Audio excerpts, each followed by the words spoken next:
The air in the office always had a certain hum to it, a low-grade thrum of ambition, desperation, and the persistent, almost existential, aroma of stale coffee. It was the soundtrack to countless careers, the monotonous symphony played out in cubicles and glass-walled executive suites. For Dave, a software architect with a mind that could untangle complexity like a master weaver, it was the backdrop to his life's work. He wasn't the loud guy in the marketing meetings, the one with the perfectly coiffed hair and the jargon-laden PowerPoint presentations.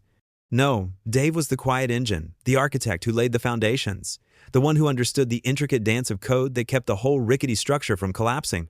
He was building something monumental, something that wasn't just a new product, but a resurrection for a company teetering on the brink of irrelevance. This was his magnum opus, his Mona Lisa painted in binary. And then there was Paul, the manager who wielded buzzwords like tiny sharp knives. Paul, who saw Dave's quiet competence not as a strength, but as a personal affront to his own meticulously constructed facade of leadership. Paul, who mistook diligent documentation for tediousness and innovation for insubordination. Paul, whose jealousy was a festering wound that bled into every decision. He was the corporate equivalent of a brightly colored but ultimately hollowed-out prop, all flash and no substance. His partner in crime, Brenda from HR, was cut from the same cheap cloth. Brenda, who believed a strong HR department was one that could deploy a firing like a perfectly executed tactical maneuver, devoid of empathy, heavy on legalese, and always backed by the manager's whim. Together, they were a perfectly calibrated instrument of petty tyranny. Dave had been working on Project Nightingale for nearly 3 years, not just in the sterile glow of the company's servers, but in the sanctuary of his own home. His garage, a space most people reserve for dusty lawnmowers and forgotten bicycles, was his secret laboratory. Here, amidst the scent of solder and the hum of high-powered workstations, Nightingale was taking shape, breathing its first digital breaths. He'd poured his own money, his own time, his own soul into it.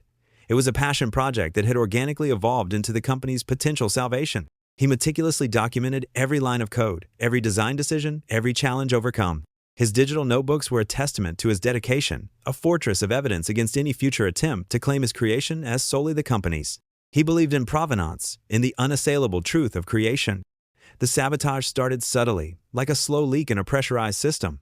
Access to crucial research databases was suddenly revoked, citing security protocol updates.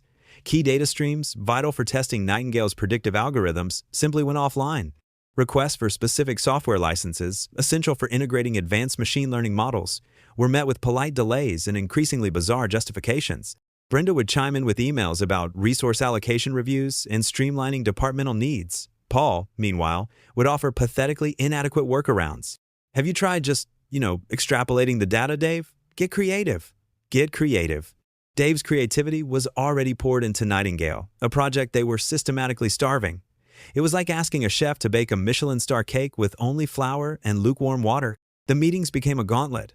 Paul would grill Dave on progress, his eyes scanning for any hint of faltering, any crack in Dave's usually stoic demeanor. Brenda would sit beside him, her gaze like a hawk's, meticulously ticking off bullet points on a notepad that seemed to contain the blueprints for Dave's professional demise. "We're just not seeing the collaborative synergy we expect from a senior architect, Dave," Paul would say, his voice dripping with faux concern. "Your contributions, while technically sound, seem to lack a certain team-oriented vision." Brenda would nod sagely, adding, "And frankly, Dave, your communication style could be perceived as isolating. We need someone who embodies our core values of open exchange and shared ownership." Shared ownership. The irony was so thick it could choke a server farm. They wanted him to share the glory, but they were busy stealing the blueprint. The final straw, as it often is in these corporate dramas, was delivered with a performative lack of grace. It was a Tuesday, the kind of gray, drizzly Tuesday that felt like the universe's subtle hint to stay in bed. Dave had just finished a productive coding session in his garage lab, his mind buzzing with a breakthrough in natural language processing for Nightingale. He arrived at the office, coffee in hand, ready to tackle the day's challenges, only to find Brenda and Paul waiting by his cubicle, their expressions a curious blend of grim determination and thinly veiled triumph. "Dave," Paul began, his voice unnaturally smooth, "we've been reviewing your performance metrics, and unfortunately, the consensus is that your contributions are not aligning with the company's strategic objectives. We've decided to part ways." Brenda slid a thick manila folder across the desk. "This contains your severance package, all the necessary paperwork. We appreciate your time here, Dave, truly. But we need team players, individuals who can integrate seamlessly and contribute to a collaborative environment. Unfortunately, that's just not something we've been able to see from you." The words landed like stones, heavy and cold. Not a team player, lacks collaborative skills. The accusations were so divorced from reality, so laughably inaccurate, that Dave felt a strange detachment, a surreal calm wash over him. He had spent years quietly building, supporting, and mentoring. He had documented everything, not for a rainy day, but for the sheer principle of it. He had foreseen this possibility, not because he was paranoid, but because he understood the corrosive nature of unchecked ego and insecurity. He looked at Paul, at Brenda, their faces etched with the satisfaction of a job they believed they'd executed perfectly. They had no idea. They had no clue about the fortress he'd built, not just in lines of code, but in meticulous, irrefutable documentation. He hadn't lost. He had merely been repositioned. "I understand," Dave said, his voice steady, betraying none of the storm brewing within. He picked up the folder, the weight of it surprisingly light. He looked at his desk, the familiar clutter of his tools, his notes. "I'll need to gather my personal effects." Brenda nodded curtly. "Of course. Security will escort you to your cubicle. Please return your badge and any company-issued equipment immediately." As he walked through the hushed aisles, the surprised glances of colleagues, feeling like tiny pinpricks, Dave felt a quiet resolve settle in. They thought they had won. They thought they had silenced him, erased him. They saw his quiet exit as surrender. But they were the ones who had underestimated the architect. They had mistaken his silence for weakness, his dedication for compliance. He collected his personal items, the worn leather journal filled with years of notes, a few treasured books, his trusty mechanical keyboard. The company-issued laptop, a sleek but ultimately inferior machine compared to his own custom-built rigs, was placed in a sterile company bag. As he handed over his ID badge, the one that had granted him access to this corporate purgatory for years, he felt a peculiar sense of liberation. He stepped out of the building, the cool, damp air a welcome contrast to the stale office atmosphere. He didn't look back. The rain had stopped, and a sliver of sun was peeking through the clouds, a silent promise of brighter days. They had fired him for not being a team player. They had no idea he was about to play the most important solo game of his life. Back in his garage, the familiar hum of his servers welcomed him like old friends. The scent of machine oil and the faint whiff of ozone filled his lungs. He set down the company bag, the severance package, feeling like a prop from a bad play. He didn't open it. Not yet.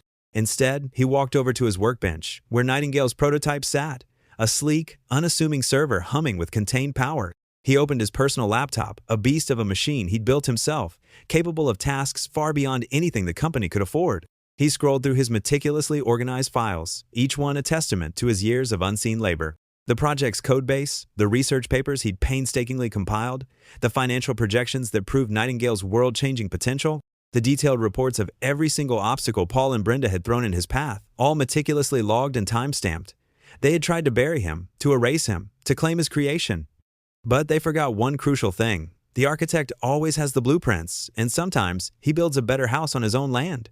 He was no longer an employee. He was the sole proprietor of a revolution. And he was just getting started. The endgame was about to begin. The hum of Dave's garage lab was a symphony compared to the deafening silence of his former office. The severance package lay unopened on his workbench, a paper ghost of the company that had so unceremoniously ejected him. But Dave wasn't contemplating his next career move. He was strategizing. His termination, orchestrated with such apparent precision by Paul and Brenda, had been less an end and more a catalyst. He hadn't been fired for incompetence. He'd been sidelined to clear the path for someone else's glory, someone else's to claim the fruit of his labor. But they had forgotten one crucial detail. Architects always keep the blueprints. For years, while Nightingale grew in the sterile glow of company servers, it had also blossomed in the analog chaos of his home. Dave's meticulous nature wasn't confined to code. Every email, every rejected proposal, every subtly sabotaged request for resources had been meticulously documented. He had created a digital fortress, a meticulously cataloged archive of his struggles and his triumphs. He had backups of backups, encrypted and stored across multiple secure cloud services, each with its own unique access key, known only to him. There were the email chains with Brenda, the passive-aggressive suggestions from Paul that steered him away from vital research, the system logs detailing every denied access request, every corrupted data file. He even had dated screenshots of the project's projected ROI, a stark contrast to the company's dwindling profits. It was a case built not on emotion, but on irrefutable fact.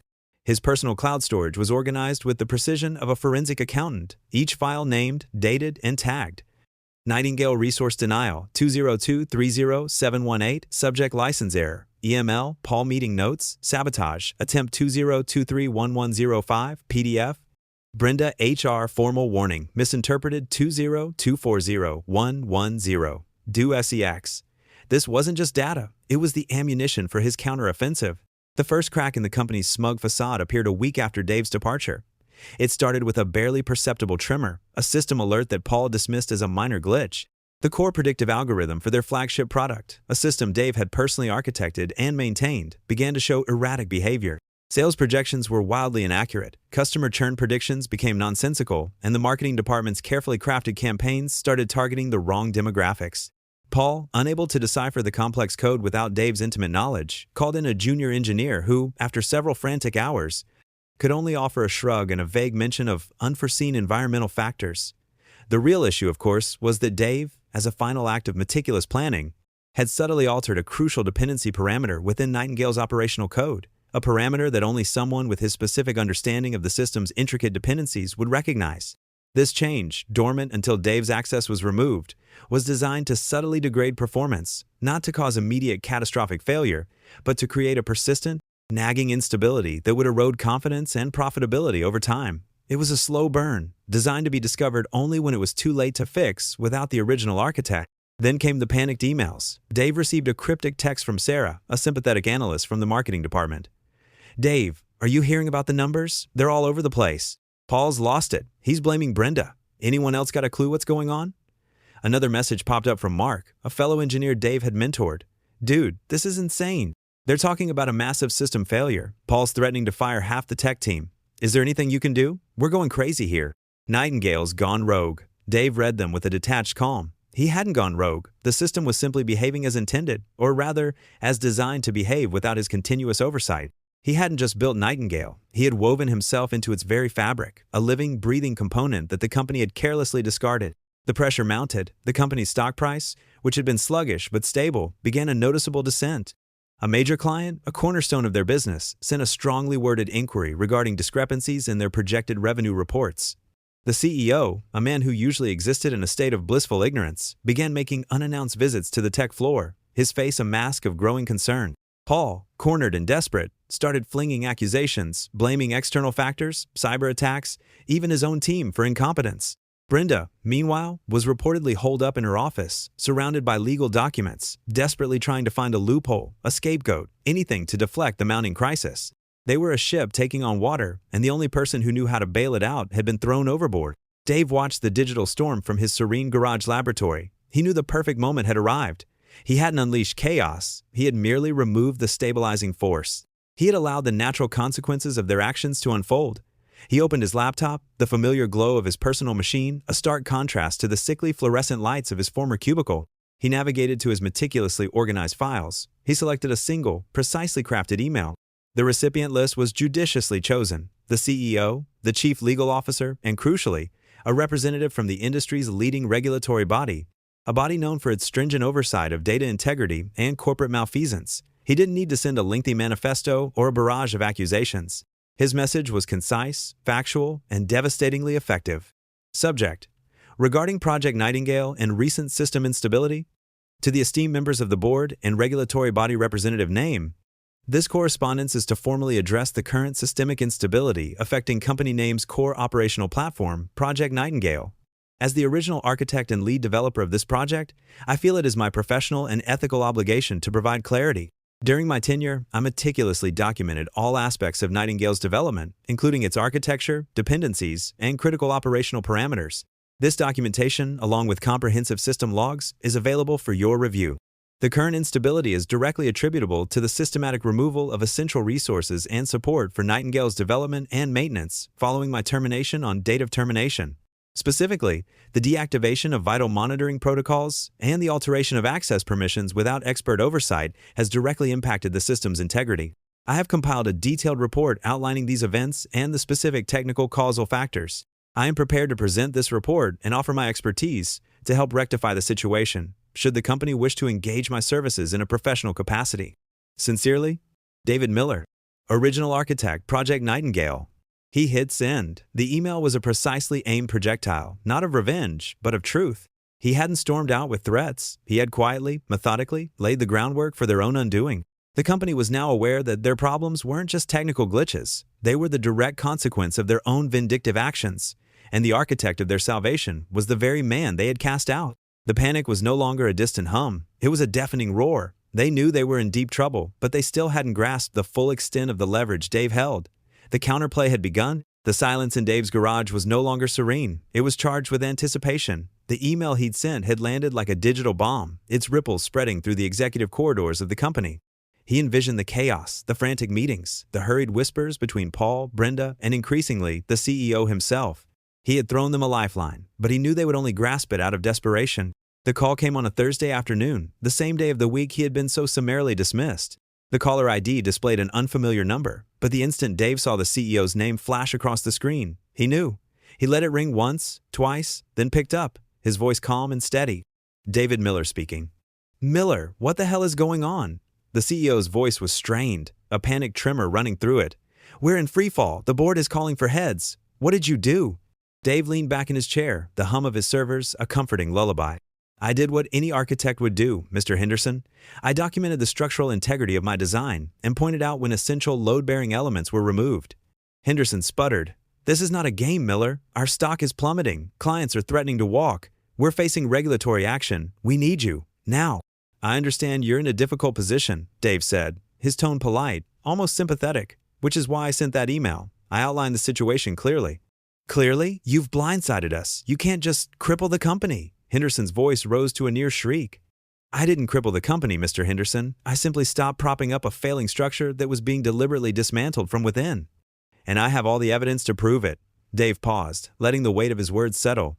"I've compiled a comprehensive dossier detailing every instance of sabotage, every denied resource, every misleading directive. It's all time-stamped, cross-referenced with system logs and HR communications. It's undeniable proof of deliberate obstruction and mismanagement, all of which directly impacted Project Nightingale and, by extension, the company's profitability." Henderson was silent for a moment, his heavy breathing audible. "What do you want, Miller? Name your price." This was it, the moment he had meticulously prepared for. Dave didn't want revenge. He wanted justice and the recognition he deserved. He knew that simply firing Paul and Brenda wouldn't be enough. They represented a systemic rot that needed to be excised completely. "I have two proposals, Mr. Henderson. They are mutually exclusive. You can choose one." Dave spoke deliberately, his voice devoid of emotion, the voice of a negotiator, not an aggrieved former employee. "Go on," Henderson grunted, the desperation evident. "Proposal A," Dave began, his tone shifting slightly, becoming firmer. "You reinstate me immediately as head of research and development. I will receive a substantial raise, commensurate with the value of Project Nightingale and my proven expertise. My authority will be absolute, and I will be directly accountable to the board, bypassing any middle management.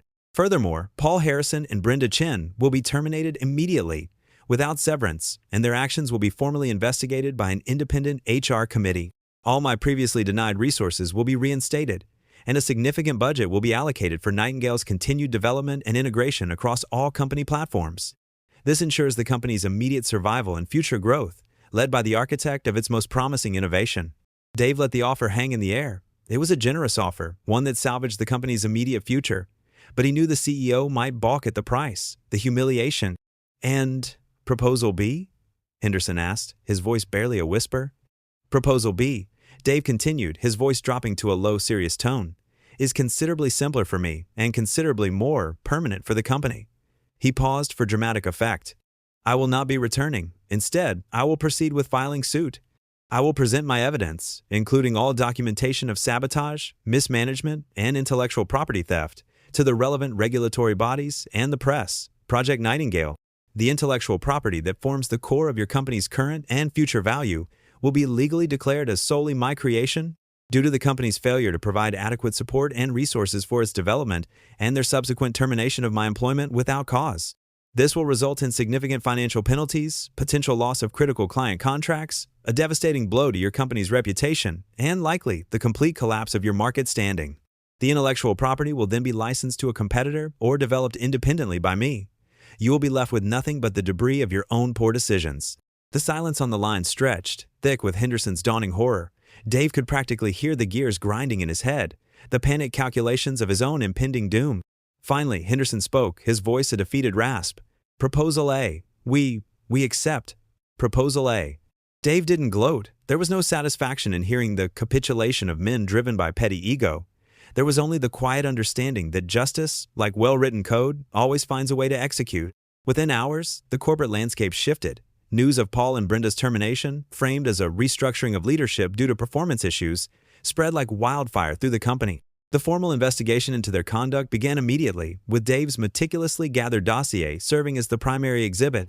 Paul, stripped of his title and his illusions of grandeur, was reportedly escorted from the building in disgrace, his smug demeanor replaced by a bewildered fury.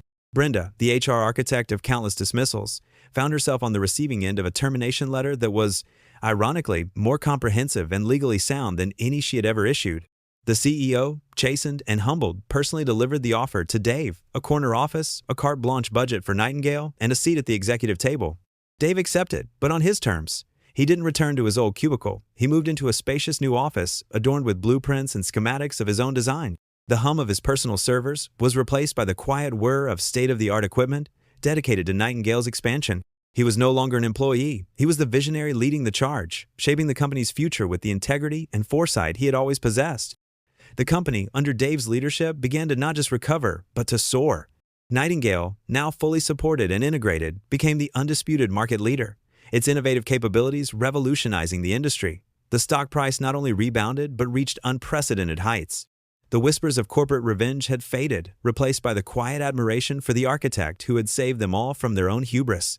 As Dave looked out at the bustling city skyline from his new office, a city that once represented his professional prison, he felt a profound sense of peace. He had not sought to destroy, but to correct.